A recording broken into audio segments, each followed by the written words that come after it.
Baby, hello, nakupenda sana. Hello, mama, hello, wapi baby, mapenzi tangu.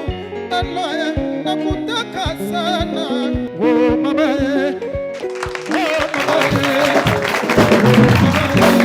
Kama kawaida, very good vibes from that song. I can't get enough of it. Hiyo ngoma inaitwa Shika Simu ya Zegede Longer and the Fusion Music Star. Thank you very much for joining us for yet another episode of the Weekend Edition. Karibu sana. I'm your host, Dr. Kingori. This is a follow-up episode of a promise we made on this set. When we hosted Bahati MP, Kimani Ngunjiri and his Kapseret counterpart, Oscar Sudi, the latter mentioned something that we agreed to dedicate a separate show for. Tunaweza penda mtu ambie hiyo mambo ya tribalism na mbona sahi swali watu wanaulizanga mbona sahi watu wapigani mbona ikifika election si kuna watu Rift Valley wenye wamekuja huko kuishi huko na kuna watu different parts of the country wenye wameenda kuishi huko mbona hawafight sahi mbona ikuwe time wakati tu ya siasa ni mbaya kwa sababu ya kabila.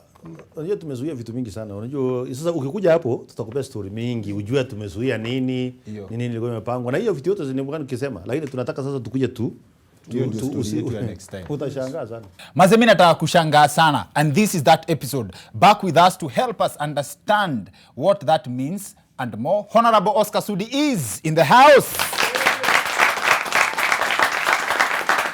Asante sana. We'll be talking to him in a bit. But first, KCP results for the year 2021 came out this week. And as soon as the announcement came through, it was quite clear that some Kenyans had a target in mind. They decided to turn Reverend Victor into a victim. You know, I saw somebody saying 200 in Nizake, 27 is a kutoa. But let me tell you something. Mimi, sijali. Mtu alisema mchungaji amepata 227 marks. Now, if you want to know how hard it is to budget with the high cost of living, maze, hebu toa 100 marks za CRE, kwa hiyo 200.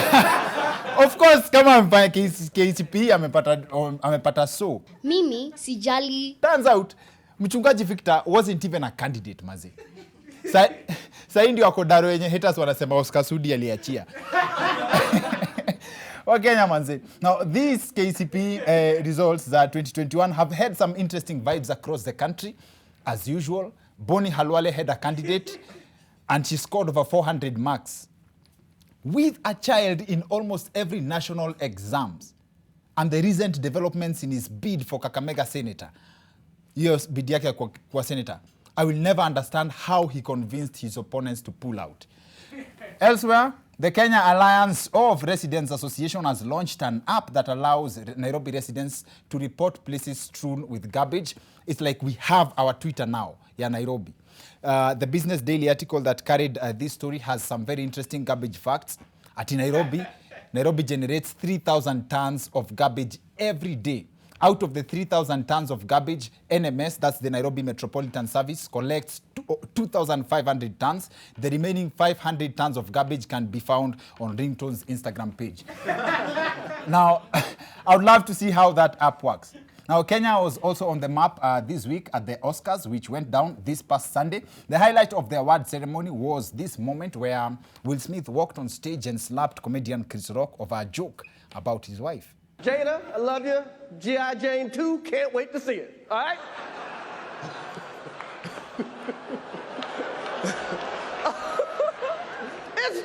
that was a nice one. Okay. I'm out here. Richard. Oh, wow. Wow. Will Smith just smacked the out of me. Keep my wife's name out your mouth. Wow, dude. Yes. It was a G.I. Jane joke. Keep my wife's name out your mouth. I'm going to, okay? Manze, is it a coincidence that Lupita alijipata ameka ile place kuna vita? Now, I think it's safe to say that whenever there is violence anywhere in the world, if you look keenly, you might spot a Kenyan. I don't want peace. I want problems always. We want problems always, manze. The context of a Kenyan mali kuna vita, in the context hiyo ya wa Kenya na mali kuna vita, do you say Lupita was at the right place at the right time ama at the right place at the wrong time? One thing for sure is that by being where she was, again, she put Kenyans on the map. And people have discussed that widely. I saw something different though, in symbolism. Knowing both Will Smith and Chris Rock would be Lupita's friends, her reaction could describe the age-old confusion of a woman choosing between a funny guy and a guy with more money. Now, say a money guy. Will Smith later apologized. Chris Rock has been hailed for how he absorbed that slap. Mimi nazamuita rock absorber. Now, and when you come back home to a story that has something in common with that of Chris Brown and Chris Rock and Will Smith, and to keep you up to date with how we probably compare to America or not, a man was jailed for 12 months for assaulting a waiter over a 50 shillings bill in Moiben. Ladies and gentlemen, Bill Smith. In other news, NTV carried a story this week of a barber who has been in the profession for over 50 years. Nilikuwa nanyoa kina Kahara Mea, nimekwisha nyoa askari wote wa City Council, nimenyoa mkubwa wa polisi ule alikuwa anaitwa Munyau. Umse take credit yeye ndio unyoa kanjo. But who knew this was even possible? Who knew it was possible? Isn't it interesting to see someone who has been a barber for longer than Baba has been barber? Anyway, we have a great show lined up for you. Maze, last time our guest was here, he mentioned that kuna mambo mingi sana wamezuia huko Rift Valley. We are in an election here, and I'm sure you'd like to hear what that is all about, especially from a leader from that region. Oscar Sudi joins us on the other end of this short commercial break. See you guys in a bit.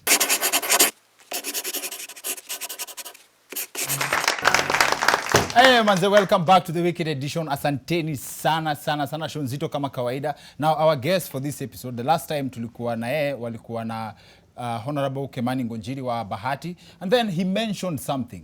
Alisema kuna vitu mob sana wao protect Rift Valley zenye sisi hatujui, and I picked it from there. I requested him kama atakubali kurudi kwa show atupigie hiyo story, and I'm happy to announce that Oscar Sudi is in the house.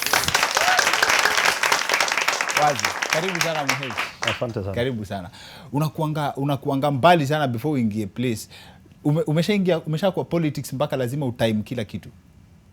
Vipi? Timing as in unakuanga rada sana. Hata mtu akikuuliza swali unaangalianga mtu kama DCI kwanza before you settle down kujibu. Hiyo ni politics imekufanyia hivyo ama ni kuitwa huko mara mingi? Kwa DCI? Mimi naogopa kuitwa kwa DCI. DCI ni mtu kama wewe tu. The reason kitu interesting sana about kukuleta kwa show ni wewe fichangi mind yako na wase wa Rift Valley sana kuna communities kama kuna clip watu wanapenda kutumia sana for the wrong reasons ya DP akisema nyinyi hamna shida kutushinda na Wakikuyu, unajua like the two communities. Na ulituambia kuna vitu mingi sana mmeprotect Rift Valley. Nilikuwa nataka sana utusaidie hizo ni vitu gani, na basi in fact acha turudi nyuma kidogo. Why do you think people assume Kenyans don't like each other? Acha nikuambie Kingori, Wakenya ni watu wazuri sana, na kitu mimi nafurahi sana before hata tuongee kuhusu hiyo, penye tunaelekea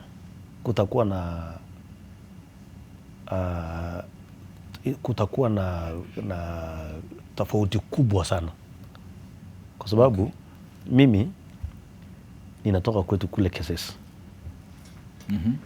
Hiyo ni village. Yes. Na wakati nilihamia town, nilienda nikapata marafiki yangu wengi hawako wa Kalenjin. Okay. Na nikadevelop a huge network kwa biashara hii, kujuana na huyu, kujuana na ule. Kama yani watu wengi, sisi ndio wenye makosa.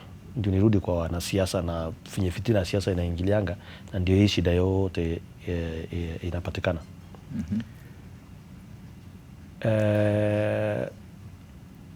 Hiyo umeuliza ukisema William Ruto akisema sisi wakati tuko na shida mingi zaidi na Wakikuyu. Ukifuata vizuri hiyo clip ukifuata vizuri na usikize vizuri, unajua walichukua hao mali kidogo. Unajua wanafiki ni wengi, walichukua hiyo nafasi kidogo hiyo ya kutaka kukoroga naye siasa.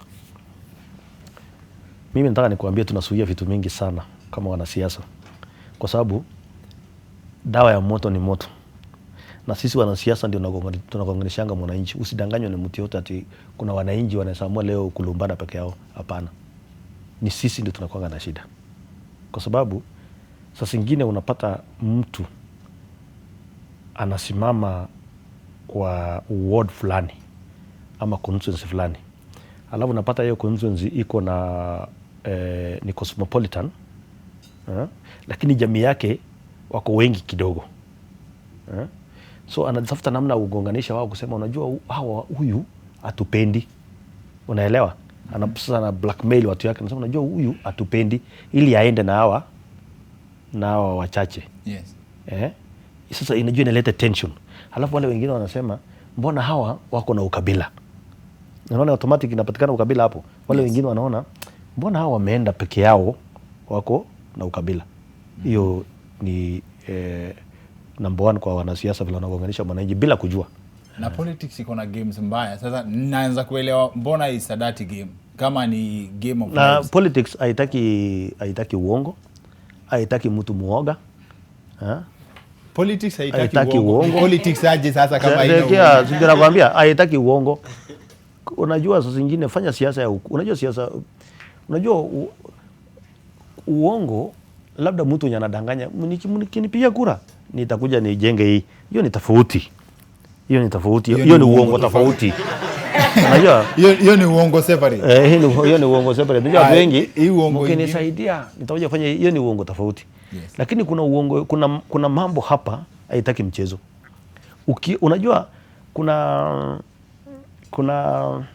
lugha unaweza tumia na umekuwa careful, lakini umegonganisha watu. Kuna lugha unaweza tumia hata yani kuna lugha unaweza tumia hapo lakini tayari umechochea watu.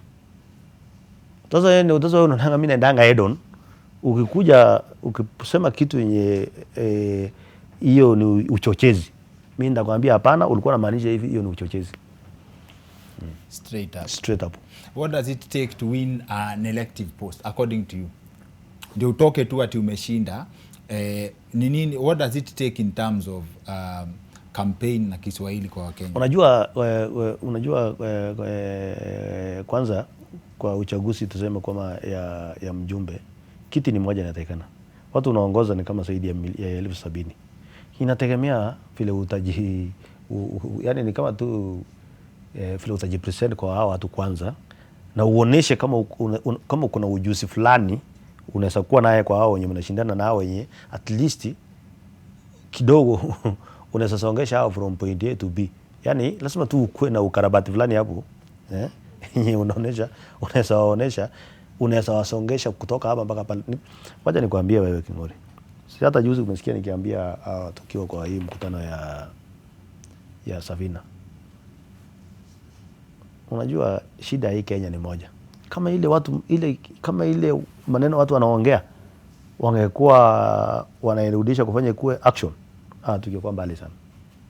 Hii ukisikia hii watu wanaongeanga kuhusu maneno ya economy, Kiingereza mingi, wanakuja wanakuambia maneno sijui yani mambo tu mingi yenye ukikaa hivi na usikize unaona yenyewe mtu ako na capacity. Lakini kureduce hiyo maneno sasa ikuwe reality, hapo ndio kuna shida.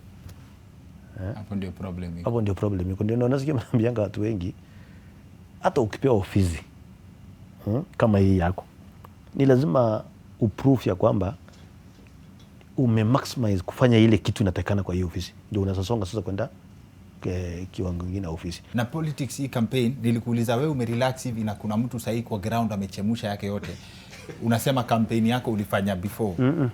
Si kusema campaign yangu nilifanya before, ndio nikufunze. Watu wengi huwa wanakosea kwa siasa. Siasa ukijaguliwa leo umetangazwa mshindi, anza kutafuta kura ya next kesho. That explains why we are always in campaign mode. Not in campaign mode. Ile kazi umepewa wamekupanga laini, wamekupigia kura, umepata kura. Sasa unakuja unakaa hapa Nairobi kula, unajua shida yenye iko hii bunge. Kuna wabunge hapa wanakunywanga chai ya bunge. Wanakula lunch ya bunge. Wanakunywa chai ya saa 10 ya bunge. Wanakunywa pombe ya bunge. Sasa hata kama ni wewe, huyo mtu atafaidika. Umesema hivyo, niliambiwa na mtu I think hata kwa hii set tu that kama kuna mahali watu wamesota ni hapo ndani ya pale. Sasa hapo siwezi ingilia kusota, lakini nilikuwa nataka nikwambie ukichaguliwa leo, yes, uanze kutafuta kura ya next kesho. Fanya ile kazi wananchi. Na wacha nikwambie, ukiona mwananchi akisema kura yangu haiendi hapa, sio bure, ako na sababu. Hata mwenye ana campaign against you, hata haikuja na style ipi, lakini wewe umefanya more than 55% kwa ile kazi inataka kufanyika, hauwezi angushwa. Na ndio wewe unaniuliza ati nimerelax. Nani amekwambia nimerelax? Mimi nimekuwa nikifanya kazi kuanzia nichaguliwe. By kurelax nasema hauko kwa road show kila mahali kelele like campaign kipenga. Sasa ukiona kama next week sasa nitakuwa kwa ground. Sasa kwa sasa next week sasa ndio naenda kuomba kura. Hii nyingine yote nimechaguliwa na nimechaguliwa kwa hiyo muda mrefu. Sasa sijaenda kuangana na wenye wanaomba kura. Si hata mimi naonekana wazimu. Mimi niko na nafasi, mimi ndio mjumbe, nimekuwa nikifanya kazi. Sasa kuanzia next week sasa ndio na stop maneno ya kazi. Sasa nianze kuuliza hao maswali. Jamani, mtanipatia nafasi nyingine tena? Na niwapatie sababu na hii na hii, na hao waniambie pia kama nimefikisha 55%. Lakini I can tell you me 65 plus.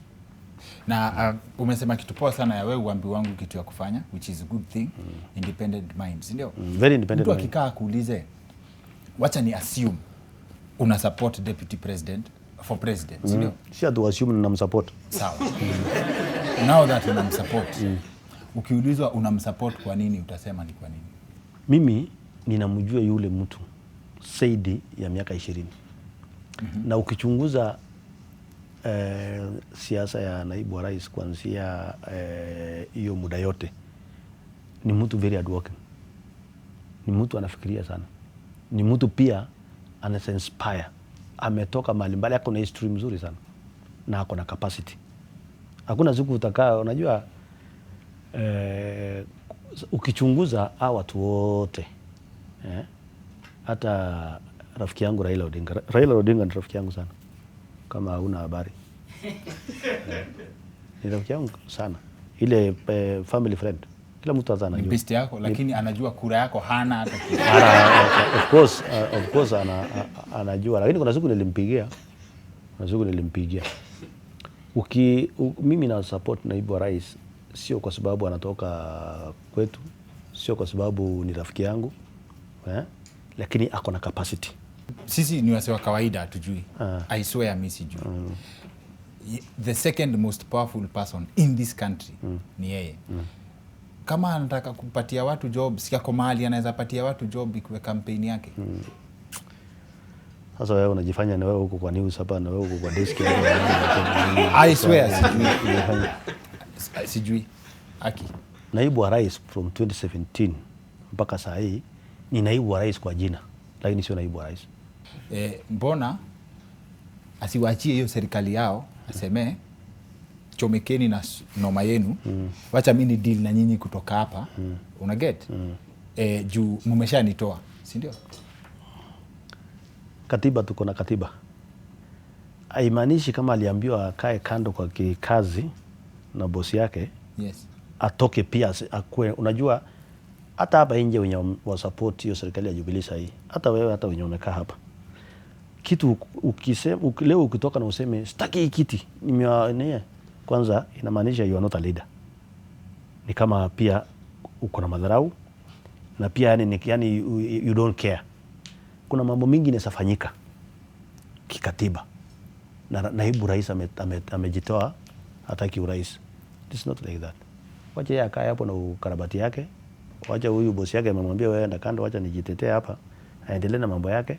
Uwezi ukajua, lakini haitakuwa vizuri hata siku moja. Hata ukitaka kuresign kwa hii mesa, kwa hii desk, siku ile umetumia hii NTV, wamekulipa hii mshahara hii muda yote, hata siku moja tu sasa utakaa nyumbani na uandikie tu message ati sikuji kazi, nimeresign. Si kuna namna ya heshima unaweza tumia kusema jameni, hata kama umekerwa au ndio wamekufrustrate utoke, lakini utakuja useme jameni, nashukuru sana kwa hii muda mmenipatia, kwa hii muda nimefanya kazi kwa NTV, so naomba mniwachilie. Nataka nijaribu biashara nyingine ama nifanye kitu kingine kwa njia mzuri. Huwezi andika tu SMS huko nyumbani useme mimi sikuje leo, nimetosheka na kazi yenu.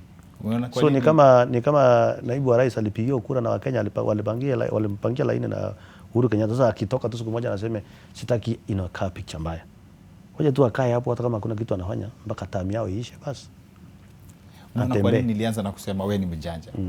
Unaona kwa nini nilianza na nikasema hivyo? Aya, sawa. Final thing before tukuachilie uende. Vitu zimechange. President ni a very high position of power.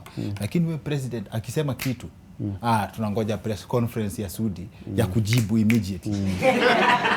Hamuogopi president? Ogopa Mungu peke yake. Usiogopa binadamu. Ukiogopa binadamu utakuwa umepotea kabisa, kwa sababu mimi hata ile siku nyingine nilisema sisi wote hapa we are equal, na hawa watu wote we are equal. By the way tu ni status tu, mambo yako imekuwa mzuri kidogo, nini namna hii, lakini ukweli ya mambo sisi wote ni kitu moja. So usiongee tu kuropoka kwa sababu sasa unafikiri watu ni wajinga sana. Lazima uambie hapana, sio hivyo, ni hivi. Unajua ukweli ni mzuri Kingori. Usimie pia pembe sana na kiburi mpaka unaona watu wengine ni kama ni matope, ama unaweza sema tu kidogo unasema hiyo sawa. Na after press conference uone simu ni president akwambia hebu kuja hapa state, utaenda? Si nitaenda. Mara ngapi huwa tunaongea? Nitaenda.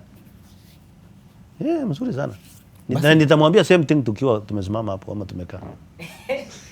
So that means Kenya imechange. Hakuna ile mambo ya kitambo ya si inaendelea. Iko.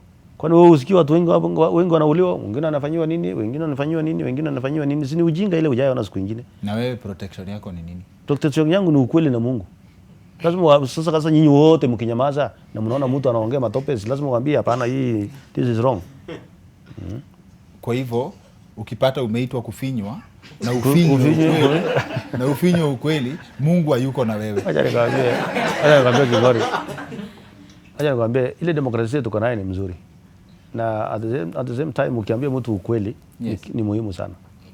Kwa sababu mimi nataka nikuulize. Uhuru Kenyatta ni rafiki yangu kabisa. Uhuru Kenyatta tumetoana naye mbali sana. Ni rafiki yangu kabisa la ukweli. Na vile mimi namjua sasa na vile nilikuwa namjua, ni mambo mbili tofauti. Unajua kuna kitu mbaya kama wakati unajua mtu. Wakati unajua mtu unaona amebadilika hapo sasa hata unastuka na shindo huyu mtu ni nini mbaya naye. Okay. Mimi niko kwa pande ya watu wenyewe, si tunataka tu environment poa kufanya biashara vile ulisema na kufanya job. Haki ya nani? Hiyo ndio tunataka. Haihitaji ujue mtu. Unahitaji tu environment mzuri tu yenye unaweza enda tu ujitetee mambo yako na ufanye mambo yako. Utaona sunguka Afrika. Utasunguka Afrika. Hii maingi zingine West Africa wapi? Mimi nimesunguka sana hii Afrika. Kwa sababu kuna kitu nataka kuelewa. Kenya tuko mbele sana. Ukiona magari kwa barabara, ukiona vile tunakata Kenya tuko mbele sana. Ikipata mtu mwingine kama Kibaki, haitaki tu hii cartel na dictator na wengine hapa. Nataka tu waache tu wa Kenya tu free hand.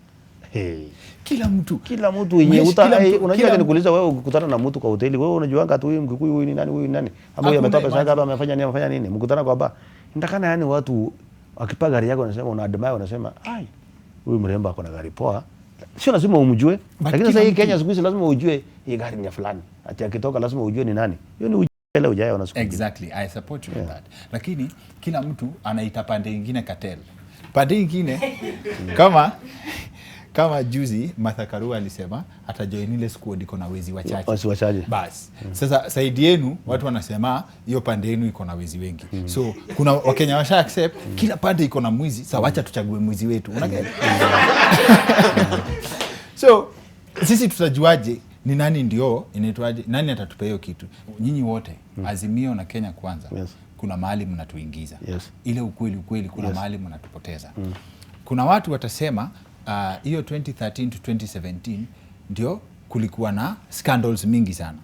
But tena kuna mtu atasema 2017 to saa hii hakuna scandal mingi kwa sababu mtu wa kulipua scandal ameingia kwa watu wa scandal. Unajua nikwambie tu ukweli nje ya opposition sio mzuri. Lazima tukue na opposition So wakati mlikuwa na Jubilee mlikuwa mna celebrate kukuwa na Raila. So unaona sisi tuna act opposition. Sisi tumerudi sasa, tulikuwa kwa serikali, tumerudi kwa sasa tuna act opposition. Nyinyi ndio opposition, but kwa paper mko kwa serikali. Kwa paper tuko kwa serikali kwa jina. Na mimi sitaki, that's why mimi siko kwa serikali ya mtu. Sijai kwa serikali for the last 5 years. Confirmation ya kwanza, mtu yote yako LD, mtu yote yako pande ya Rift Valley, and this goes to different parts of the country. You guarantee that election haina pressure ya watu kukuwa na wasiwasi. Election hii leo haina pressure ati watu wakae rada ati unaweka kitanda kwa basi ama fiketi ati unataka kuja Kisumu ama unataka kwenda Nakuru ama sijui uko na biashara unajaribu. Hiyo haiwezekani. Leo mimi nataka nikuhakikishia kwamba hiyo amani hao jamaa walianzisha, unajua labda wako wanajua nini walifanya. Hata siasa iwake moto Nairobi, hata siasa ikorogeke haje, kitu ya kwanza lazima Wakenya wajue popote ulipo, kama unatoka pembe gani na huko penye unaishi na unafanya biashara, so long as uko na kipande, wacha shamba, wacha biashara, wewe ni Mkenya, unafaa kuishi hapo, unafaa kufanya mambo yako hapo kabisa. But thank you for the insights na information zenye umetupatia, asante sana.